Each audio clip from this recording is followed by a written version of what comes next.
그래서 남자분들의 핵심 화두는 뭐냐면 건강한 리더십을 내가 갖추고 있느냐 아니냐. 그래서 여기에 대한 이제 제가 세밀한 지점을 말씀을 드릴 테니까 내가 어느 부분에 부족한지를 좀 생각해 보시면은 이 지점을 넘어가면은 일단은 결혼까지는 하게 되는 것 같아요. 제가 봤을 때. 근데 이제 결혼을 앞두고 자꾸 이렇게 안 되시는 분들은 아마 이 세 지점 중에 어느 하나가 걸리지 않을까라는 생각이 들거든요. 심리학하는 교회 언니 헵시바. 그래서 첫 번째는요, 제가 자존심이 센 스타일이라고 좀 정리를 해드리고자 합니다.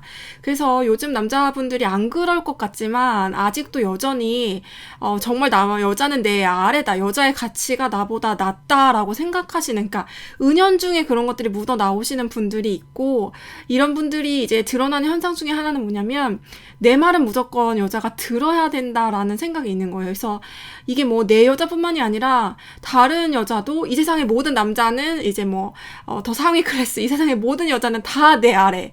뭔가 나보다 나이가 많든 사회적 직급이 높든 상관없이 어쨌든 이 세상의 모든 여자는 나보다 아래. 그래서 지나가는 여자 얼굴 평가를 한다든지 정말 이런 분들이 없을 것 같지만 있더라고요. 그리고 이제 연애 콘텐츠를 보신다고 저한테 이제 보내주시는데 그 콘텐츠도 굉장히 그 남성 우월주의적인 관점에서 찍은 그런 콘텐츠를 보고 그런 연애를 공부하고 있는 거예요. 그래서 그게 맞다고 생각한다라고 저한테 보내시고 막 이러면은 제가 진짜 뜨악하거든요. 그쵸. 그래서 어쨌든 여자와 남자의 가치는 동등한 겁니다. 그리고 내 여자 말고 어디서나 여러분들이 그 남자 대우를 받을 수는 없어요. 이것들에 대한 생각이 없이 이제 결혼을 하시면 굉장히 위험을 하고 내 여자라고 하더라도요. 여러분들 진정한 리더십은 무엇이냐라고 했을 때 군대 같은 리더십이 아니에요. 그래서 뭔가 내가 오더를 내리면 여자가 막 순종을 하고 내가 뭐 말을 하면은 나는 예수님이 나를 머리로 세웠으니까 당연히 나를 따라야 하고 내 말에 불복종하면은 나는 막 너무 화가 나고 그리고 막 뜯어 고치고 싶고 여자가 내 맘대로 움직여줬으면 좋겠고 막 이러한 자존심이 아직도 있으신 분들이 있더라고요. 그래서 정말 말이 안 되죠. 그래서 군대같이 어떻게 보면은 여자를 지배하려고 하는 그러한 욕구나 무의식적으로 그런 거를 배워왔거나 하는 분들은 100% 망합니다. 그래서 100% 여자들은 그 남자를 굉장히 경멸하게 되어 있어요. 그래서 좀 자기 주장이 지나치게 세다고 해야 되나? 그래서 이게 막 신앙적인 것까지 결부해가지고 막 하나님까지 들먹이면서 여자를 진짜 자기 아래로 깔아뭉개는 식으로 리더십을 발휘하는 경우에는 정말 최악이라고 볼 수가 있어요. 그래서 이런 것들을 볼 때 얼마나 무례한지 그리고 인격적이지 않은지에 대한 것들이 도대체 어디서부터 어디까지 제가 설명을 해야 될지 모를 정도로 약간 그런 분들이 있는데 이런 분들이 꼭 기억해야 할 점은 뭐냐면 우리가 이제 신앙생활을 하잖아요. 분명히 남자를 리더로 세우셨어요. 근데 여러분 있잖아요. 우리 예수님도 우리의 리더시죠. 근데 여러분 단 한 번이라도 예수님이 여러분한테 순종을 강요한 적이 있으신가요?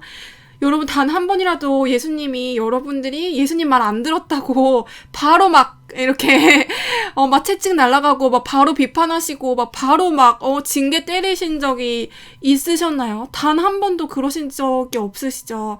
예수님의 리더십의 그 본 모습은 겸손의 왕이라는 것이에요. 그래서 끝까지 낮아지시고 끝까지 기다려주시고 하시는 것이죠. 그래서 진짜 지혜로운 리더십은 무엇이냐면 내가 리더십을 포기하는 것도 당연히 아니지만 어떤 내가 제안을 했을 때 그리고 내 말에 이게 맞는 것 같아 라고 하는 방향일지라도 그렇게 제시하고 난 다음에 기다려주는 거예요. 우리 예수님은 그렇게 우리를 평생 동안 기다려 주셨고요. 여러분도 그렇게 기다리고 계셔요. 그래서 하나님의 음성이 잘 들리지 않는다. 이거는 뭐냐면 하나님이 우리가 만약에 있잖아요.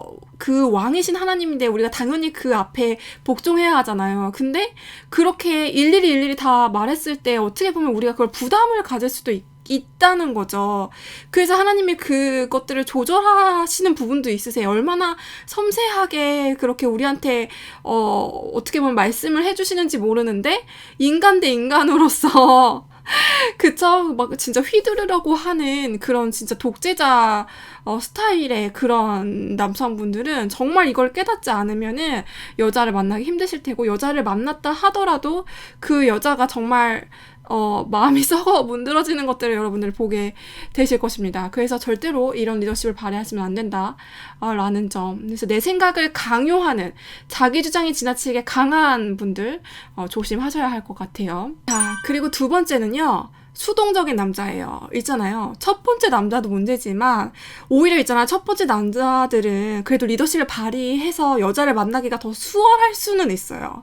그쵸? 그 다음에 문제가 될 수는 있어도. 근데 두 번째 남자는요. 수동적인 남자 이거는요. 진짜 여자의 자존심을 건드려도 계속 건드리는 남자가 수동적인 남자예요. 이게 뭐가 문제가 될까 싶지만 여러분들 있잖아요.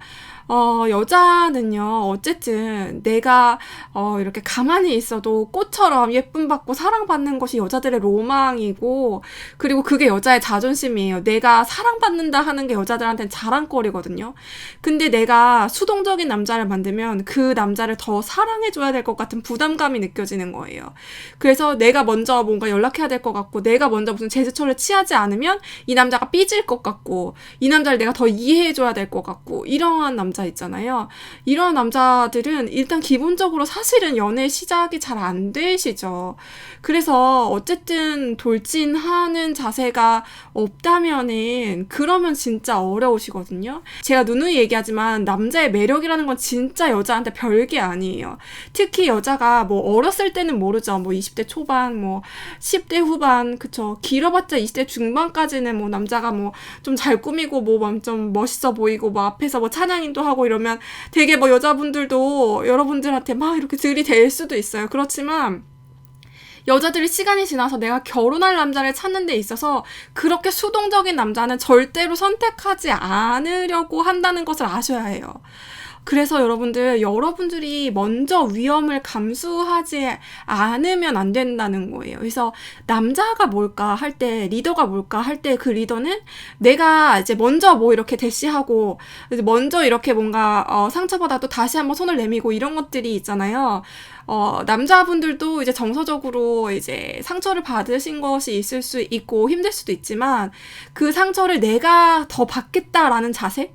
그게 바로 남자다움이에요. 그런데 이제 똑같이 뭔가 이렇게 팽팽하게 관계를 만들려고 하는 게 있어요. 그게 막 여러분들의 매력이 상승하는 게 아니라 완전히 반감된다고 보시면 돼요. 그래서 여자들 입장에서는 그렇게 행동하는 남자한테 특히 좋은 여자고 인기가 많았고 괜찮은 여자일수록 그런 남자한테는 거의 뭐 가지 않는다고 보시면 되죠. 여러분, 그래서 여러분들이 노력하지 않고 얻은 성과에 있어서 여러분들은 진심으로 그것들을 소중히 여길 자신이 있나요? 양심상? 그렇지 않죠. 그러니까 여러분들 있잖아요. 여러분들이 노력하셔야 되는 거예요. 기본적으로 남녀관계에서는 남자가 노력한다. 내가 더 노력한다. 항상 내가 더 감수하겠다. 내가 더 책임지겠다라는 자세가 있어야 되는 거죠. 그래서 특히 뭐 이렇게 썸 타고 이럴 때 아니면 그냥 노시고 맞다고 생각하시면 확실하게 하셔야 되는데 자꾸 막 그 감정에 저울질을 하시는 남자분들이 요새 굉장히 많으시고 여자분들이 정말 이런 남자들을 만날 때 진짜로 뭐 말할 수 없는 고통스러움을 느낀다고 보시면 돼요. 요새 남자분들은요, 리더십이 너무 많은 아까 제가 말한 1번 유형보다는 리더십 자체를 아예 그냥 외면하고 내 남자다움을 포기하는 남자들이 훨씬 많은 것 같아요. 그런데 여러분, 이러한 남자분들에게는 제가 정말 말씀드리고 싶은 건 뭐냐면 여러분, 하나님이 여러분들을 도전하고 성취하고 정복하게끔 지으셨어요. 그 본질을 잃지 않으셨으면 좋겠고 그런 것들이 이제 많이 이제 살아오면서 여러분들도 이제 상처받으시고 내가 돌진하던 여자한테 이제 거절도 당하고 이러면서 이런 것들이 이제 다른 방식으로 내가 해야겠다고 생각이 드셨을 수도 있거든요. 그런데 그 여자가 그냥 여러분의 여자가 아니었던 것이지 그 방법이 잘못됐던 건 아니에요.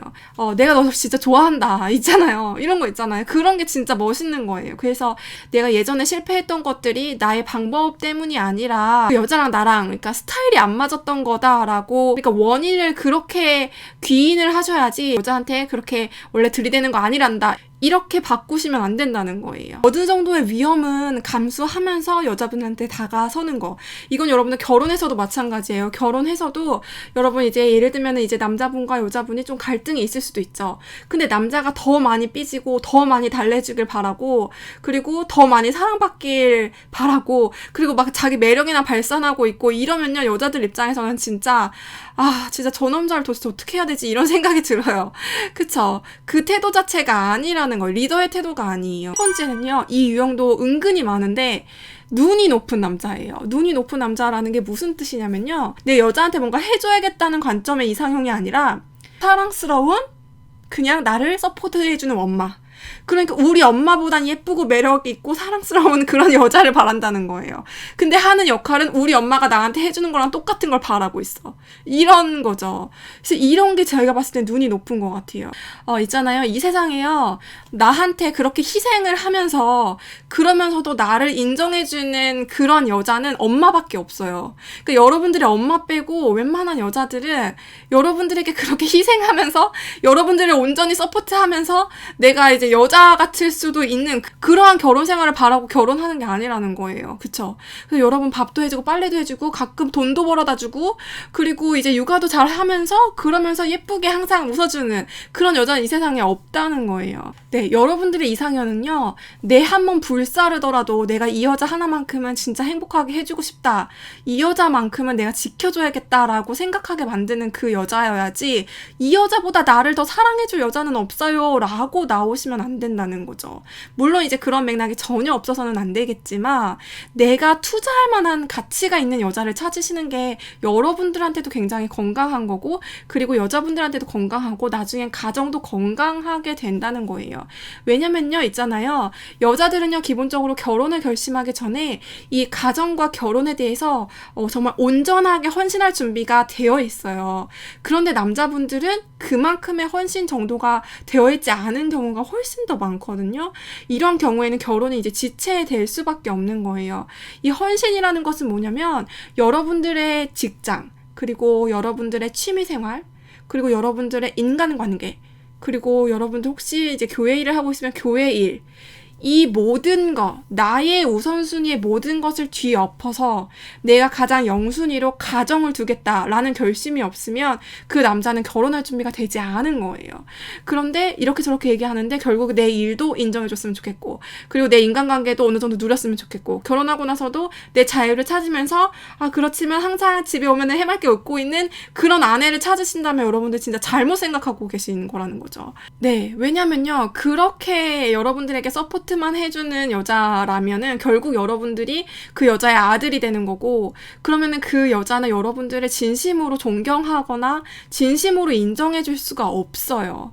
그게 그냥 원리예요. 그렇기 때문에 여러분들은 아들이 되어서는 안 되고 내가 아들이 될 것 같은 그러한 이상형을 찾으면 안 된다는 거예요.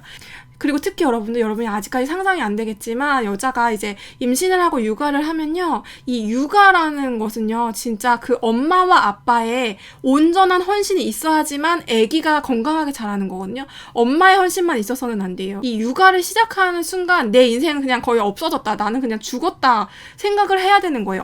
엄마뿐만 아니라 아빠도 그래야지만 엄마도 건강하게 이제 아이도 건강하게 자라는 거거든요.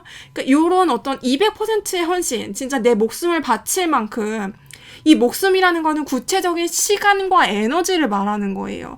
이렇게 내가 가정에 투자할 생각이 없으면은 결혼하고 나서 100% 불행해진다는 거예요. 아직 감이 잡히지 않더라도요, 여러분들. 어쨌든 여러분들이 지금 누리고 있는 그 자유 있죠. 그 자유는 거의 없어진다고 보셔야 하는데 이렇게 내가 자유를 포기할 준비가 되어 있는지라는 걸 점검을 해보시고 이렇게 자유가 포기할 준비가 되어 있다면 이제 결혼 준비가 되신 거죠. 그래서 눈이 높다는 것은 내 거 다 챙기면서 나도 도와줄 그런 여자를 찾고 있다면 그게 눈이 높은 거다라고 보시면 될 것 같습니다. 네, 여러분들 가정을 준비하는 우리 형제님들 너무 축복해드리고요. 이 시대에 정말 남성이 너무 많이 무너져 있는 걸 봐요. 그런데 남자분들이 세워질 때 때 그 가정이 세워지는 것이 훨씬 더 수월하죠. 그래서 팔로워가 노력하는 것보다 리더의 한 번의 노력이 그 가정의 영향력에 정말 큰 영향을 끼칩니다. 그래서 내가 정말 하나님이 세우신 리더다. 그리고 내가 건강한 리더로 세워져야겠다라는 소망을 꼭 잃지 않으시고 건강한 그 균형 잡힌 리더가 되는 길이 쉽지는 않지만 여러분들 꼭 그렇게 승리하시기를 진심으로 축복해 드립니다. 샬롬!